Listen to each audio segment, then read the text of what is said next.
Are you a healthcare professional looking for a trusted concussion resource? Then you've come to the right place. From her New York City studios, welcome to Concussion Corner with your host, Dr. Jessica Schwartz.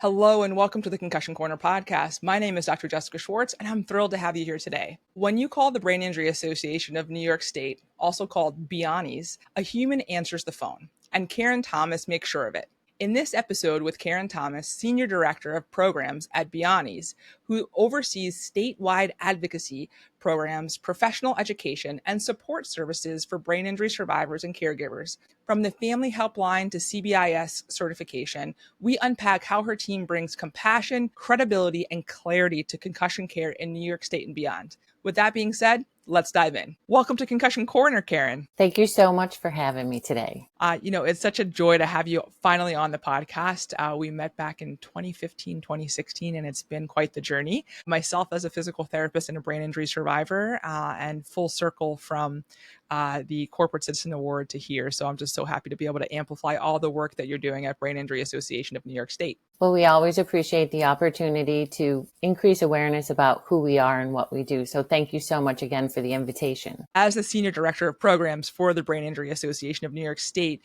can you give us a little bit about what the day-to-day is for you? It's so important to connect to what the nonprofits are doing in the brain injury space. And I know that you guys are really in trenches, talking to families, to professionals, to caregivers, to survivors and thrivers. So I would love for you to highlight what your day-to-day is like and, why you're serving the community that you are. Well, that's a great thing to lead off with. And I'm going to tell you what I've told every staff member that I've ever onboarded at the organization, that no day is the same. Similar to brain injury, every day is different, every day is challenging, and every day has these little highlights and success stories. So for those that don't know, we are a statewide organization. We have a toll-free family helpline, and on any given day, the phone rings, humans pick up, not recordings, not robots that screen you. Myself or my staff pick up the phone, say, how can I help you? And then the dialogue begins. We often get calls from family members who have a loved one in the hospital that's either newly injured or getting ready to be discharged and has questions.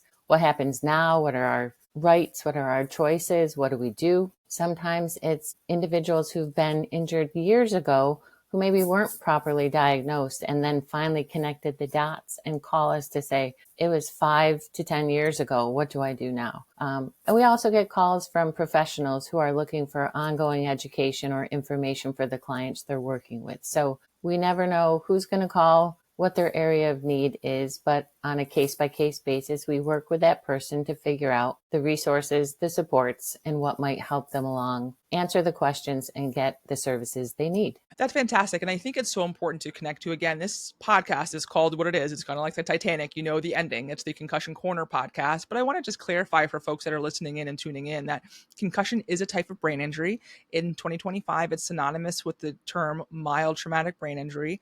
We no longer grade concussion. We stopped doing that in 2008. And we grade traumatic brain injury still to this day. The nomenclature I do hope to see get changed and updated, but we're not quite there yet. But again, what type of people are you serving from the full spectrum so that people understand the work that you're doing day to day? Yeah, and that's a great point. 25, we have these labels, right? And currently mild, moderate, severe is the classification. And we know we're getting away from that to do better diagnostics and labeling, if you will.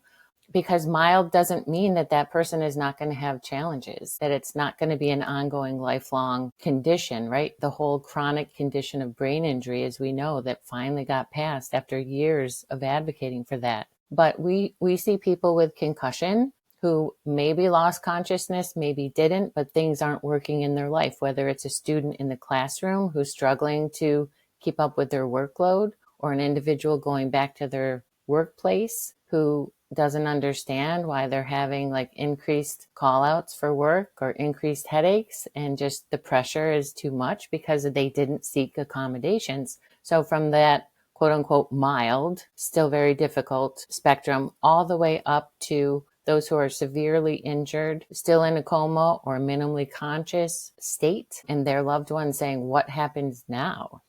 Some of the research has said, used to in the olden days, 20 plus years ago, 6 to 12 months is as good as it's going to get. And we know that the current research does not support that. So trying to find that balance of a hopeful attitude and outlook with a realistic prognosis, no matter where people fall on that spectrum. And I think it's so important to connect to, not only as a brain injury survivor myself who lives with persistent post-concussive symptoms and chronic illness secondary to DBI, but I think it's also important for me to connect to as a physical therapist that what you said for who's calling your hotlines, and people are calling 1 year, 2 year, 3 years, 5 and 10 years out.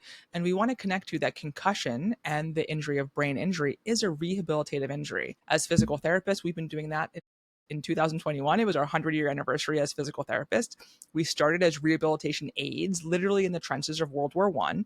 And what were we treating? We were treating brain injury, literally day one as rehabilitation aides. Full circle, we're a doctoral level profession. We have interdisciplinary colleagues, and we've identified in 2017 that concussion is a rehabilitative injury per the international consensus guidelines for sport. But we know that falls are the number one cause of brain injury. Conversations that are very sensitive and intimate with intimate partner violence and abuse and elderly falls and pediatric, 1 in 5 kids, 1 in 4 adults either know someone who's had a concussion or who has had a concussion themselves. So again, it's such a prevalent injury. And again, unless you have some preparation or know where to reach out, and this is really a podcast for healthcare professionals, to reach out to your local brain injury association like Biani's, which is Brain Injury Association of New York State. And that was my local brain injury association. And full disclosure, for my injury, when I was doing 10 to 14 hours of rehab a week for 14 months, I never reached out to you guys. And here's why. I had shame. I had shame because I was a physical therapist. I was a healthcare provider. And I was like, I know better. I know that this is rehabilitative. I know if I just keep showing up that I should get better. I'm going to keep doing my rehab. I was in occupational therapy, neuropsychology, vestibular rehab, physiological exercise rehab, cervical spine for my whiplash, and so speech therapy. I did the whole gamut. But I never reached out. And that's the one thing that I want to make sure that we advocate for, is that anybody can give a call. And you guys really do answer the phone. And it's been such a just joy of my career to know that the work that you're doing is so necessary, because when someone is about to lose their home, lose their job, potentially lose their children because they're unable to connect, work life stresses and so on and so forth, there's a safe place for them to call. And it is Biani's. So it's just been wonderful to learn about what you're doing, how you do it, and, just that you're really in the trenches, really serving your community and the population of New York. Well, I appreciate that. And I want to highlight that you said the shame, of reaching out. There is this stigma for survivors that are not sure when or if to disclose, hey, I have this, challenge. If you were a diabetic or you had high blood pressure or something else, people are very open to sharing that. I think there's a concern about what will people think. Will they look at me differently if I disclose I have something that may impact my speech or my mobility or my cognitive abilities? So yeah, we're trying to break that down. The other piece is, I think we are the best kept secret in New York State. I wish everybody knew about us prior to getting into a situation where a loved one or yourself has a diagnosis, right? The sooner people get help and support, the better they feel. I wish I had counted how many calls over the years I've taken where we're validating people. People are injured, maybe go to the emergency department and said, oh, watch out for these signs and symptoms, but nobody says you've had a brain injury. And sometimes when you're in that state, you walk away and you say, I don't need this help. I don't want this help. I want to just get better. And so it's very validating when we say, no, you're not going quote unquote crazy. Some people say, I suddenly have mental health issues. No, you don't. You're having some of the side effects of your brain injury because it's not being managed. So no stigma, no shame, call us. And that's the thing that I've learned and that I really amplify, is that I remember seeing Jill Bolt Taylor, who gave a TEDx talk about her stroke and how she was a PhD, she's a doctor. And she was identifying that she was having an active stroke, but she could not verbalize what was happening when she was trying to call 911. And I was just so empowered by seeing her story being told when I was going through my brain injury and after being hit by an unlicensed driver here in New York City. And at the end of the day, it's like we need to be able to validate our patient's symptom profile. And just as you said, they feel like they're going crazy. And I say, as a brain injury survivor myself, we do not have the subjective language to the words to express the what and how we feel after brain injury. And what do we do as healthcare providers all day long? Because we have to for HIPAA or third-party payers. How do you feel? What's your pain? Give me a 0 to 10.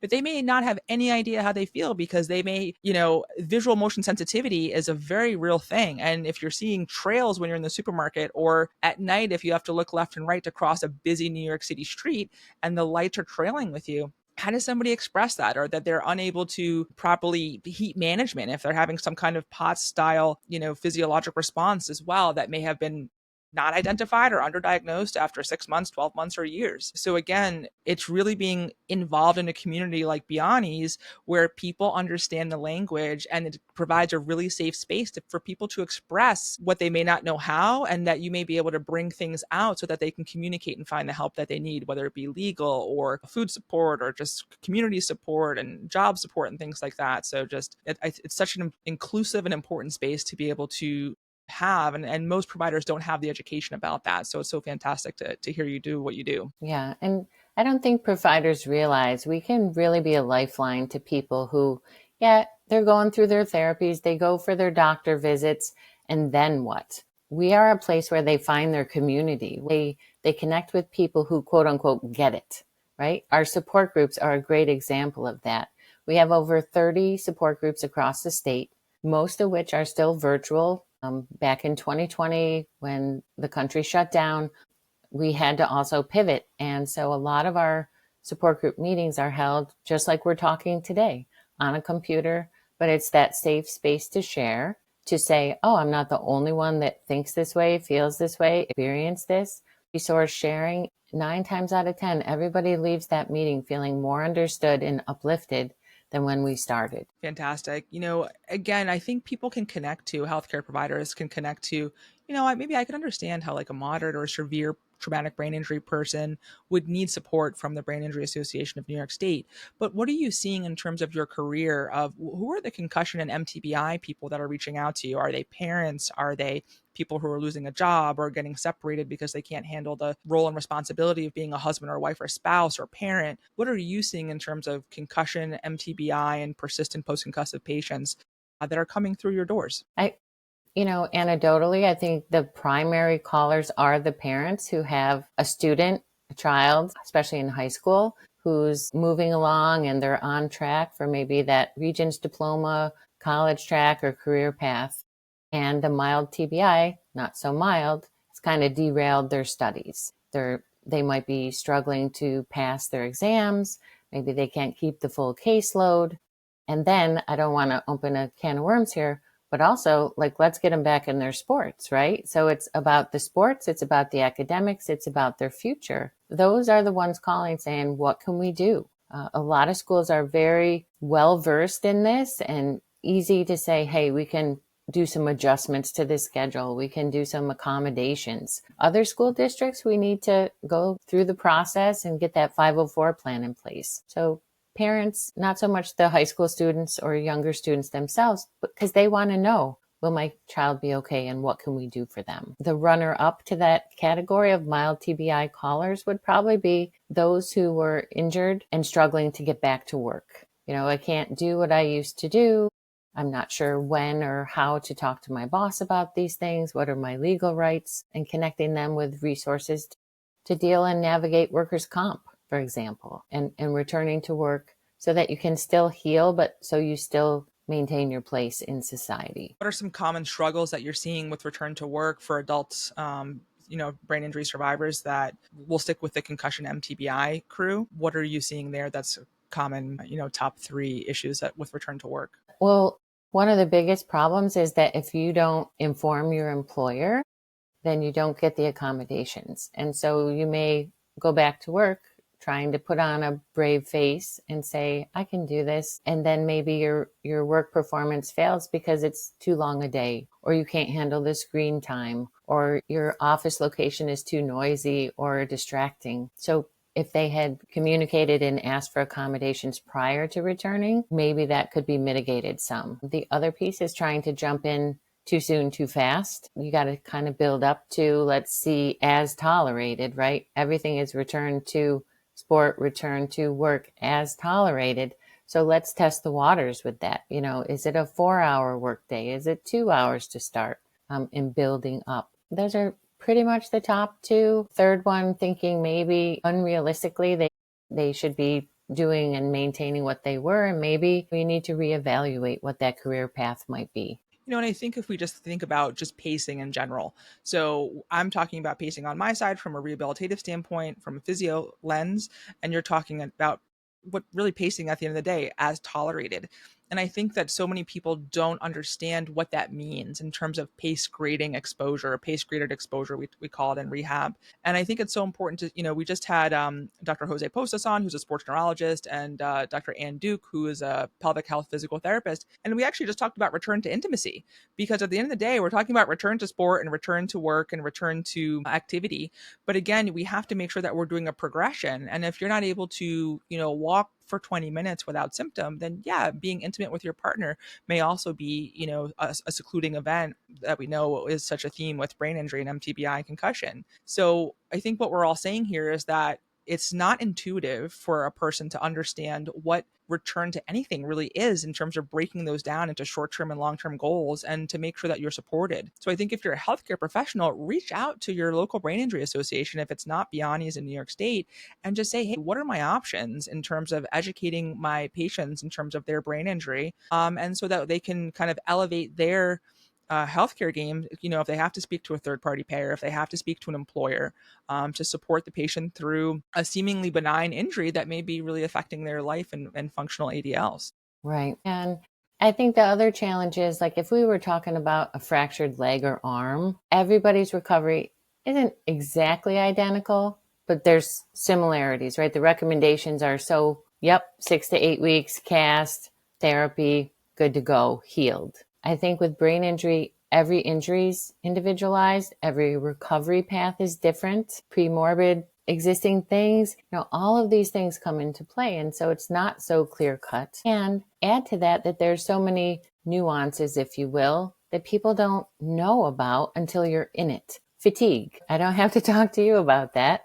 You're well aware. But something as simple as, hey, tune into how you're feeling, take breaks, maybe not a nap, but like stop your cognitive task, shift tasks, walk away for a minute, get some air or water. That can be a lifesaver and a game changer when it comes to performance, instead of pushing through till people crash. Fatigue after brain injury is debilitating and it's sudden, right? So just those awareness things of, I didn't know that was a thing we hear all the time. And now, a word from our sponsor. Did you know that sport helmets are rated on a 5-star system similar to cars? And the safest helmets have nothing to do with price, brand, or availability? Since 2011, Virginia Tech researchers have been providing unbiased helmet ratings that allow consumers to make informed decisions when purchasing helmets.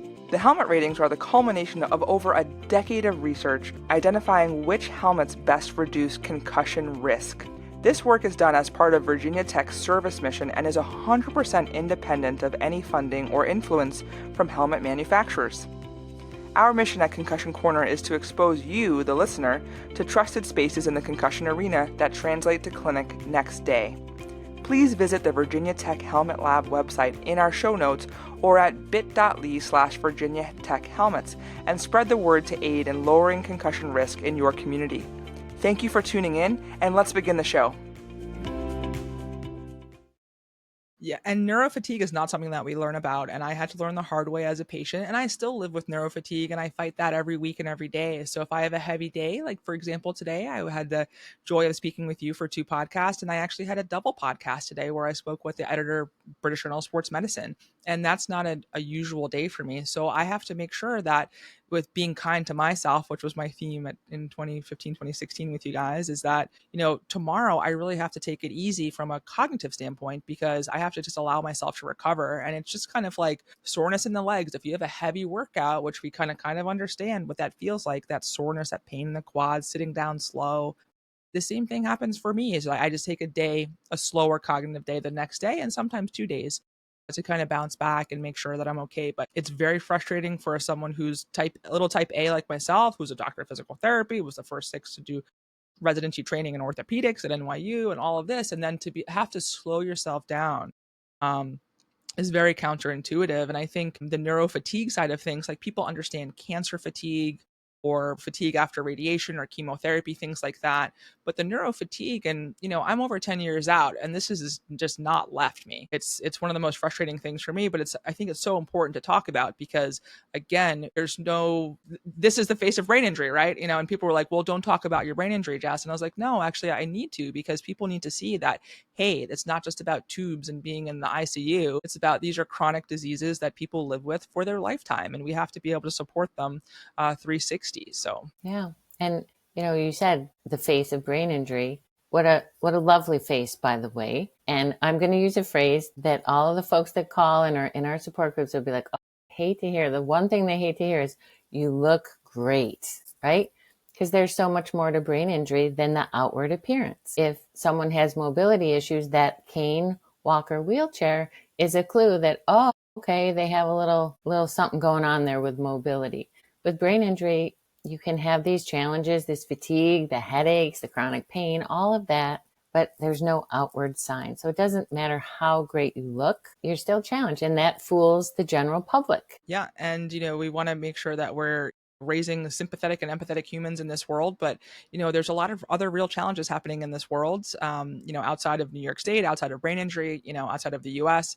And it's a very hard conversation to broach. But I think if we can connect to, Catherine Snedeker from Pink Concussions, was a cancer survivor herself. And she said, when you have cancer, people bring you a casserole, but it's almost, you need the same thing for brain injury, because people look the same, but to be able to have to plan out your day and if you have children, or if you're a single parent, or even if you're just a single person, to have someone check on you and help you with those little things that involve really anything executive functioning, right? So having to do the laundry, having to food shop, having to meal prep, having to just get your clothes ready for the week, and full circle. I wear black to work because I don't have to make a decision. It's one less decision fatigue thing that I have to make in my day. And I'm like, you know what? Barack Obama, Steve Jobs, Mark Zuckerberg, they all do the same thing, and their son's brain injury. So I'm like, okay, I'm going to at least, shift over to that direction of successful human. But yeah, I think it's just so important to connect to. And I'm so glad that you brought that up. And what before we end this podcast, and we're going to talk in part 2, we're going to talk about the Evolution of Brain Injury Association of New York State and some of the programs that you offer, because we want to make sure that people know where to go, whom to speak with, and what possibilities are out there, especially with donating to nonprofits like yourself. So before we head out for this podcast, what do you want folks to know in terms of what does brain injury look like for the persistent post-concussion people that have been coming through your door? Are they only children? Are they in their 20s, 30s, 40s, professionals? Who are some of the folks that you've served while you've been at Biani's? I hate to say this, but all of the above. There's a phrase, cliche, it was a slogan years back, but really these folks, it can happen to anyone, anywhere, anytime, and it's any age. Even though we know that like the very young and the very old are the highest percentages of injuries, it's anyone. And it doesn't discriminate. It doesn't matter socioeconomic class, where you live. None of that matters, because you could have a simple fall off a bike, down the stairs, or walk into something, and you are a part of that community. It's any age. There is not one demographic that jumps out at me. Do you have a memorable person that you've helped return to work or life, that was a persistent post-concussive person that you're able to speak about? I can speak very generically about some success stories. Someone who was injured as a teenager, AP student, fabulous person, and that concussion, that simple bump on the head, was a big challenge because initially she couldn't tolerate bright sunny days. She couldn't tolerate the fluorescent lights at school. Unfortunately, they did connect. The family connected with me at an early stage. So I was able to educate the school staff and do annual trainings with the high school and get some accommodations so that young woman not only made it through high school, she went on to college. And again, our supports don't stop there. So Karen went to college with her in a sense. and advised about 504 accommodations for university so that she could have her own dorm room and some modifications to a schedule and all of these things to help her graduate college. And she's gone on to have a successful career, but her post-concussion didn't go away. It just was managed. She tuned into her fatigue. She tuned into nutrition and hydration, exercise, and all of these other to find that perfect balance so she can work without working herself to debilitation. She's Fantastic. Yeah. And I think that's so important to connect to is that day to day things can look different, right? You could feel really great one day and then feel really crappy the next day. And that, in absence of evidence, and historically in medicine, we allude that the patient is either faking it or that it's all in their head, right? And that's not true. We now have comprehensive targeted physical examinations that can identify clinical profiles of concussion, which range from everything from physiologic to sleep to vestibular, ocular, motor, mood, cognition, and neuroendocrine hormonal, and the list goes on.